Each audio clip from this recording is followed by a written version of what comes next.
Hello అందరికీ ఎలా ఉన్నారు? నేను బాగున్నాను. Welcome to Priyanka Praveen diaries channel. ఏంటి అందరికీ తెలిసిన దోశ రెసిపీ చేస్తున్నావు అని అనుకుంటున్నారా? అవునండి, నేను తమిళనాడు స్టైల్ దోశ రెసిపీతో వచ్చేసాను. ఈ డిష్ నేను నా హస్బెండ్ గ్రాండ్ మదర్ దగ్గర నేర్చుకున్నాను. ఈ కరెక్ట్ మెజర్మెంట్స్తో దోశలు చేసుకుంటే చాలా బాగా వస్తాయి. ఈ దోశలు మనకి హెల్త్ బెనిఫిట్గా ఉండాలి అని నేను రాగులు కూడా వేశాను. ఇంకా రాగుల కోసం మనందరికీ తెలిసిందే కదా, కరెక్ట్గా మనకి కాల్షియం, ఐరన్, ఫైబర్ అన్నీ కూడా మనకి బ్రేక్ఫాస్ట్తోని వచ్చేస్తాయి, హెల్త్ బెనిఫిట్గా ఉంటాయి అని ఈ ఐడియాతోని వచ్చేసాను. ఇంకా లేట్ ఎందుకు, ఇంగ్రీడియంట్స్ అండ్ ప్రాసెస్ చూసేద్దామా మరి. 1 cup urad dal and 1 to 2 spoons fenugreek seeds తీసుకొని నీట్గా వాష్ చేసుకొని డ్రింకింగ్ వాటర్తోని ఓవర్ నైట్ సోక్ చేసుకోవాలి 7 to 8 అవర్స్. నెక్స్ట్ ఏ కప్తో అయితే ఉర్డల్ దాల్ తీసుకున్నామో అదే కప్తోని 2 కప్స్ రేషన్ బియ్యం అంటే రైస్ నీట్గా వాష్ చేసుకొని డ్రింకింగ్ వాటర్తోని 7 to 8 అవర్స్ సోక్ చేసుకోవాలి. ఈ రెండు కూడా సపరేట్ వెసల్స్లో వేసుకొని సోక్ చేసుకోవాలి. ఆఫ్టర్ 7 to 8 అవర్స్ తర్వాత మంచిగా పప్పు అండ్ రైస్ కూడా సోక్ అవుతాయి. లైట్గా వాటర్ వేసుకొని గ్రైండ్ చేసుకోండి.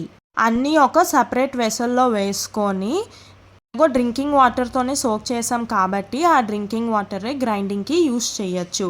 అంతా గ్రైండ్ అయ్యాక నా దగ్గర హోమ్ మేడ్ వేసుకున్న రాగి పిండి ఉంది, సో అది నేను 1/2 కప్ వేసుకున్నాను. మీకు వద్దనుకుంటే ఈ స్టెప్ స్కిప్ చేయొచ్చు. ఆర్ రాగులు రాగా ఉండి పిండి లేకుండా ఉండి కూడా 8 అవర్స్ సోక్ చేసుకోండి సపరేట్గా. అన్నీ మంచిగా మిక్స్ చేసుకోవాలి. Please avoid hand mixing, because summer season కదా, స్పాయిల్ అయిపోతాయి అన్నీ కూడా మనం హ్యాండ్ పెట్టి చేస్తే. ఇప్పుడు ఈ పిండిని 8 అవర్స్ సోక్ చేసుకోండి, సాల్ట్ అయితే వేయద్దు అప్పుడే. 8 అవర్స్ తర్వాత అంత మంచిగా ఫర్మెంట్ అవుతుంది.